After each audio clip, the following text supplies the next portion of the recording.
Hi guys, Latif Qadri here, the BDG Insider, coming to you today live and in living color from beautiful downtown Sanford, Florida. Sitting here with a good buddy of mine, Greg Landy. I'll give you a little backstory on Greg before I let him dive in. Greg and I spent some years together at Big Bill Hurd Chevrolet, selling cars, almost 13 years ago. And, after the recession, we kind of went our own ways. He was wise and against my advice, was smart enough to get into real estate, and he's been killing it for about 10 years now, almost 10 years. So I'm going to say hello to Greg. Hello, Greg. Hey, Latif. Been a long time. I'm glad to be part of this podcast. Well, good deal, buddy. It's good to have you here. Why don't you give us a quick introduction, who you are, what you do, what your deal is? All right, so my name is Greg Landy. I've lived in Central Florida since 2004. I've been in real estate since 2008, and I haven't looked back. Man, it's been a great industry to get into. Something I can do the rest of my life, and people always need a home, and I love working with people. So I thank Latif for teaching me some sales tactics back in the Bill Hurd day, the legal ones, and and it's been gravy, man. I'm glad to see you and glad to talk about real estate today. That's good. That's good. So, why don't you tell me a little bit about what does a day in the life of Greg Landy, super agent, look like? Super agent. So in the boring part of it, every day you have to prospect. You have to touch base with people. Oh, so hold on, you got to work. I got to work. Okay, yeah, I'm sorry, yeah. Go ahead. I just want to make sure, because there's a lot of guys out there that they're looking over the fence, thinking the grass is greener, getting out of the car business, going into real estate. They think it's easy. They think the gravy comes to them. But go ahead. Six figures doesn't come easy. You got to work every day. You got to contact people, email, go out in the streets, whatever it takes to get people to talk to you and talk about real estate. So yeah, it's a grind, but the best part of it, you do make your own schedule. You put in the effort, you make the income you want. So if you're self-motivated, it's definitely the fun industry to be into. So let me ask you, I watch late night cable television when I'm trying to go to sleep, and you see this, the real estate, shows in New York and LA, and these guys just crushing it. You know what I mean? How close to reality is that? You got to have that niche in there. You got to have that money behind you. You got to have that marketing behind you.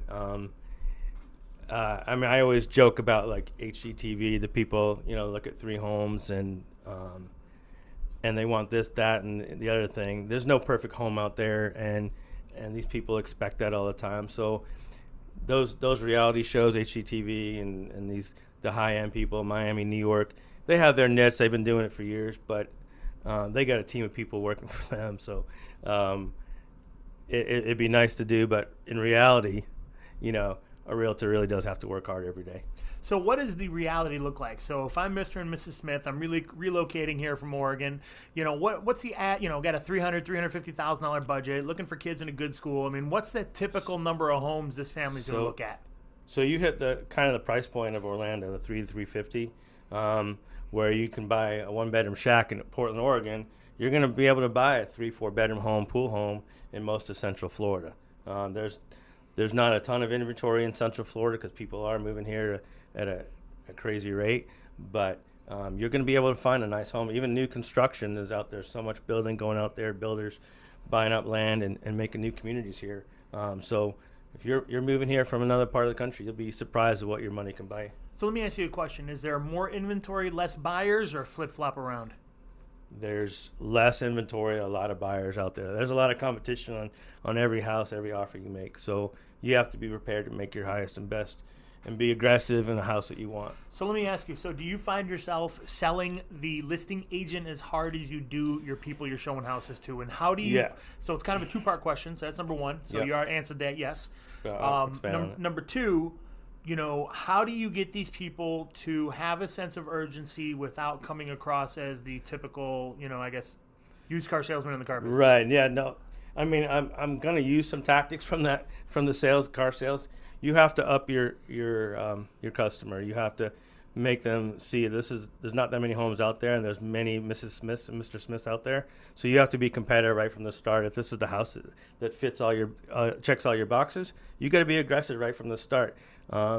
I'm a passive guy when it talks to, talking to people. I'm very low key, but when it comes to offer time, we have to be aggressive, because if it's the house you want, you have to be out there right away. So as far as selling the other agent, you have to talk to them and kind of get the insight what your customer needs to do to get this house. You have to talk about why this customer of mine is the right person. Give a good backstory, because I like to learn about my customer and I want to get them the house. So kind of do everything possible to get them the house. But you have to be competitive. There's no doubt about it. You can't just think you're going to low ball offer anymore these days, like 7-8 years ago when I first started. I got you. So houses are bringing all the cheddar. Absolutely. Now let me ask you: is that price point specifically? I mean, are you seeing that same dynamic at the top end of the spectrum, or more just in that 3 to 350? No, I think the 600,000 to 900,000, they probably stay in the market a little bit longer. You got to find a specific buyer. But with all the corporate people coming down to Central Florida, those houses go off the market too. But you have to find a specific buyer for that. But that 250 to 400 range is the sweet spot for most Americans here. I mean, they're looking for their first home or their second home or upgrade their home. That's the spot. There's a lot less. It used to be the under 200 used to be the sweet spot. Now with prices going up year after year, that 250 to 400 is a spot for most Americans. I gotcha. Now, over periods of time, you and I talking, I figured this out, and maybe a lot of people don't know, but there's really kind of two sides to the realty game. You've got, your listing, your guy that focuses on listing, guy or gal that focuses on listing, and you've got your agent that works more on the customer side of the deal. Sure. Now, obviously, you're catering more to the customer side of the deal on that retail end of it. Am I right in understanding that? Correct. That's my preference. I work with a lot more buyers than listings, because I think there's a lot more personal satisfaction when I find a home for a buyer than selling a home. They're less attached to their home. They want to leave their home. They're going somewhere else. So when a person finds their home to purchase and land their family in, I think that's more personal satisfaction. So I enjoy working with buyers, but a listing also helps your business a lot. You meet a lot of people through listings, a lot of new customers that way as well. So let me ask you a question. With the advent of all these new companies and technologies in the marketplace, your what was the one that you were talking? OfferPad. OfferPad. These companies are coming in and making it pretty seamless.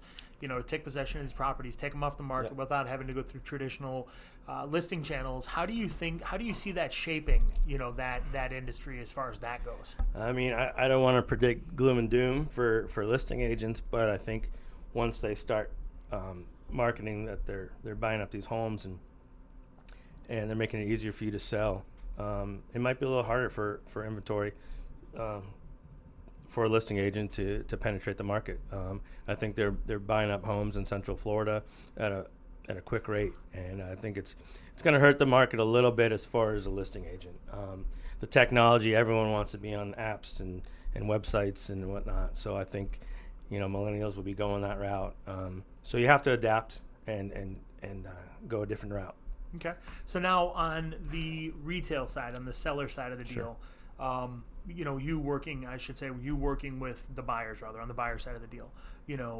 What do you forecast, or what do you see happening, or do you forecast or foresee any change in the near future from that side of the deal? I mean, are we thinking a la cars.com or AutoTrader?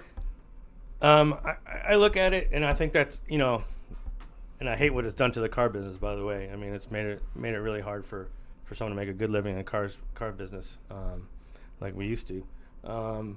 But as far as from a buyer's perspective, I still think there's definitely a reason to talk to a realtor and have a realtor on your side, from making offers, from negotiating, from inspections, and working with title companies and whatnot. I think there's a lot of things that a buyer could miss in their transaction, just like for sale by owner. I still think there's a lot of things that for sale by owner could miss out when they're trying to sell their home.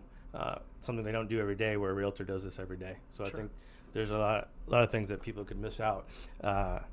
It's nice to shop online, but when it comes to the purchase, you need someone with professional guidance. I got you.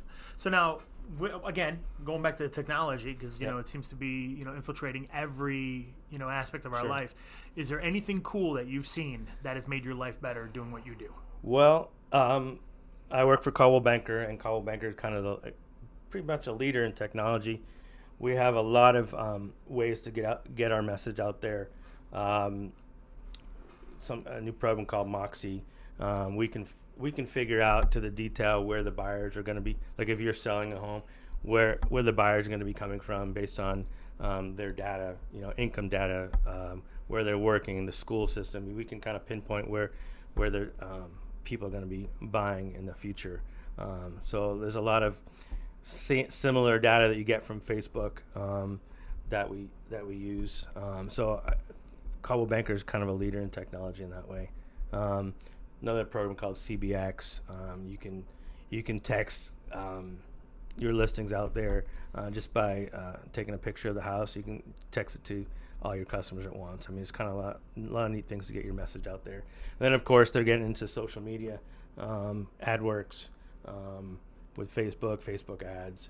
So they're definitely putting their money into technology because that's what people are looking for. So it's not one silver bullet. It's really kind of spreading it out and being everywhere they can. You got to be diverse in the ways you're advertising to your customers and reaching out. I gotcha.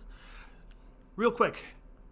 So in your 8-9 years of doing this, 10 years almost of doing this, give me the one home run story, the one where, if you're at a cocktail party and somebody says, hey man, tell me something good about your business. What do you got? So what's really interesting about real estate every day, you never know what's going to happen.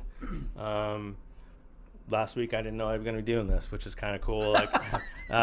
No, seriously, you never know when what's great about my customer base, we have a website on coldwellbanker.com, homes.com, where people can be looking at a home and all of a sudden they get a listing that I sent them automatically, and they call me about a home, and you might be sitting at home working, and then all of a sudden they want to see a $500,000 home. You never know what's going to happen on a daily basis. But I think what my coolest story was early in my day, guy contacted me about a $36,000 condo in Altamont Springs. I'm like, all right, I'll do it. I had nothing to do that day. And he shows me his proof of funds, and there's X amount of dollars there. So what's cool about that, he wound up doing 9 transactions with me over the next 3-4 years, ranging from $36,000 to $900,000. Nice. So you never know who you're going to meet. What that customer, just because they're buying low end doesn't mean they can't refer you a $500,000 customer. Or they're going to buy multiple properties. You don't know where their money is going to be coming from. You never get an inheritance. So my theory is always treat my customers the same, no matter who they are.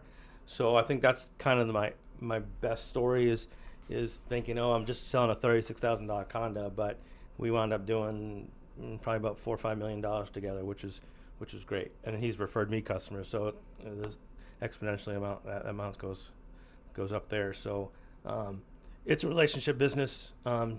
So I'm good at making relationships and the referral business, just like in the car business. So the home run might not be today, but it definitely could be in the near future if you treat your customers well. I like that. That is very good. That's great advice. Treat everybody well, regardless. Equal. That's awesome. That is awesome. Real quick, I lost my train of thought. What were we talking about? Real estate. Of course.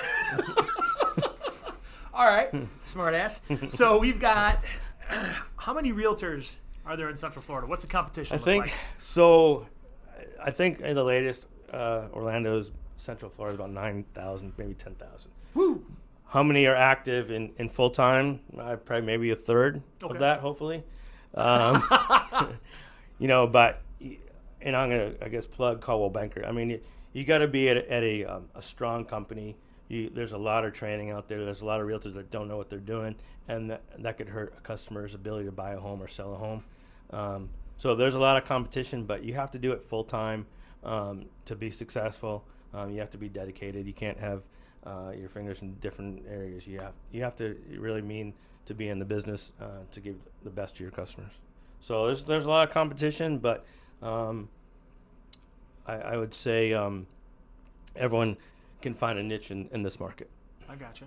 So, if I was, woke up tomorrow morning and decided I wanted to come to work in real estate, what 3 things? What 3 pieces of advice would you give, or what would you give yourself? What kind of advice would you give yourself 10 years ago? So I kind of, it's a good question because we got a lot of new agents that come in and out of our office that like to try real estate or become professionals. So I like to mentor a lot of new people and give advice. One thing is you got to go to your office every day. You can't sit at home and isolate yourself. You got to go to your office and learn. You gotta work. Like I said earlier, you got to work. You got to prospect. You got to email, call, do whatever you can. But you got to come in. I've learned so much stuff from being around other agents. It's not even funny. It's just more education on a daily basis. So I'd say don't isolate yourself. Just because you're an independent contractor, you could sit at home in your underwear and work. Doesn't mean you have to, or you can be successful at it. You might, but that's a different story. But I'd say that'd be a huge thing. What we touched on earlier, don't turn down a lead. You're not the New York, Miami superstars on TV. Don't turn down a lead because you never know where it's going to turn up. Back in the car business, people would come in T-shirts and flip-flops, and they're going to buy a Corvette from us. You never know. You never know who's going to have that strong credit. Can buy it was an SSR back in the day. Right. So never turn down a lead because it can turn into gold from there. And probably the third best thing,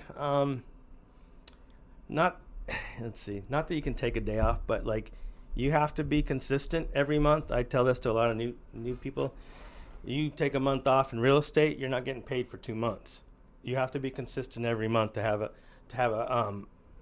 a salary. You can't take off. You got to be consistently getting 2, 3, 4 deals a month, or whatever way you need to get it. You need to keep working because once you go off the grid and no sales, your roller coaster is going to slip pretty quickly. So you got to be consistent in your business to make it work for a long time. And I think that's helped me a lot in the 9 years to stay in the business. Because I started at the bottom when there's hundreds of short sales and bankruptcies in the bottom of the market, and I've pulled through that, and the market's very good for me now. Every year I've gotten better at my job, and sales have been off the charts this year. So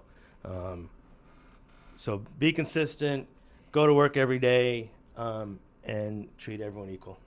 Okay, that's good advice. Yeah. So now let me ask you, what's the market telling you? I mean, everybody's starting to sing the gloom and doom that we're heading to the next bubble, we're heading to the next recession.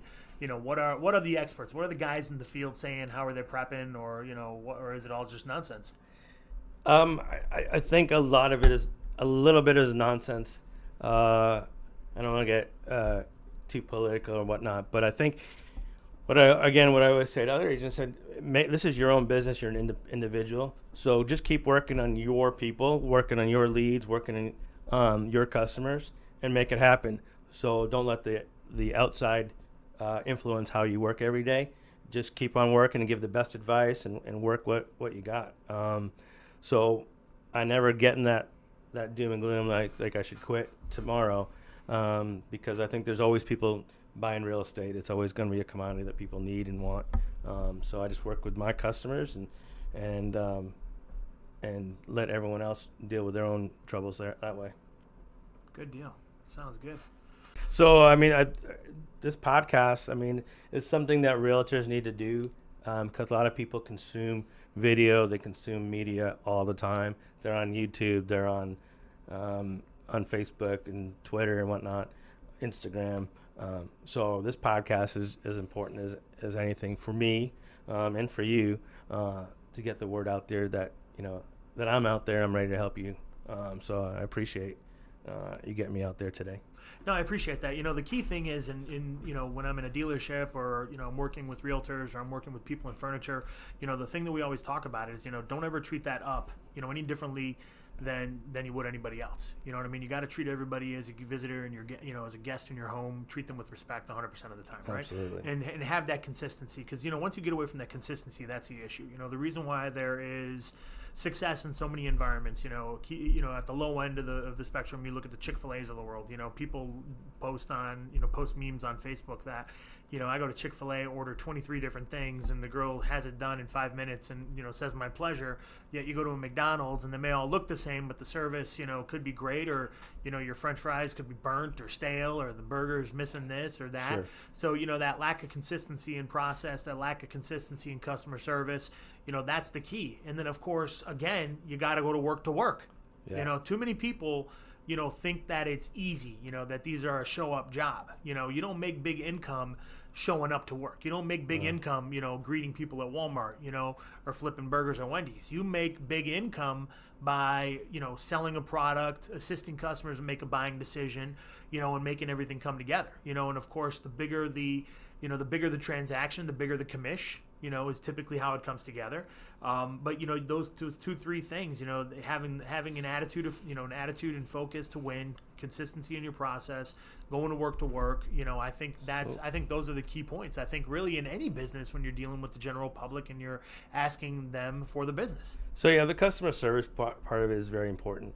So you could help someone who's just buying, let's say, $150,000, $200,000 home. I help, maybe help them get them pre-qualified, get them with a lender that can find them a home. They appreciate that. They understand that it's not an easy process, and you helping them get to their first home, or their family member's home. They're going to remember that, and they're going to refer me, their sister, their coworker, their brother. I can't consciously put someone in a home just for a sale. I want them to enjoy the home. I know I'm 30 days later saying, Greg, you sold us a lemon. Back to the car days. I can't have that, because they're not going to refer me their friends, family, coworkers, because that's what I'm going to thrive on. So being the consistent good customer service is so huge in any industry, but real estate especially, because you need that referral business to keep that pipeline going. And I think, you work for a big company with a great reputation, so you have to be that brand ambassador as well. Absolutely. I mean, we're 1906. We've been a long time. That's one of the reasons, first things I looked at when I chose a real estate company was brand names like Coca-Cola, like McDonald's, like Walmart. People recognize it. But yeah, I mean, not just myself representing Coldwell Banker, but I want other realtors at Coldwell Banker to do well too, because they represent my brand name.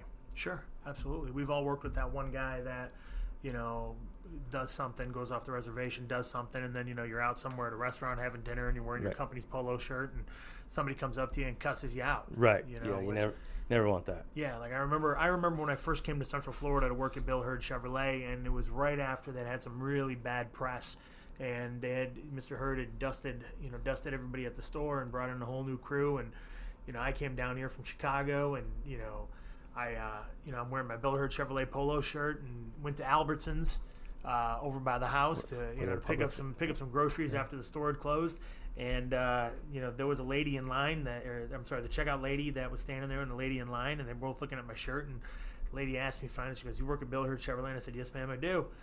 And she said, "Oh, that place is horrible. Those are some terrible people there." And I couldn't help but feeling like she was grouping me in that bunch, right? Even though I was getting pre-qualified, right? So, yeah. You have to fight off that bad press. I mean, every time I tell someone I worked at Bill Hurd, I always say, "Oh, but the good years," because people that reputation stays with it. But honestly, the 2 years I was there, it was easy to work there, and you as a leader helped me with that. So it really helped me develop my sales skills. So. I appreciate my time there, but yeah, I mean, if you're working for a company that has bad reputation, it's tough to overcome. Million. All right, buddy. Well, listen, it was good to see you, man. Thank you for stopping in. Yeah, it was a pleasure. Thanks for having me. I hope this goes to 1 million people right now. Absolutely. We'll hopefully get you back here again. In the meantime, sell like hell, brother. Thanks, Brian. All right, man. I'll see you. See ya.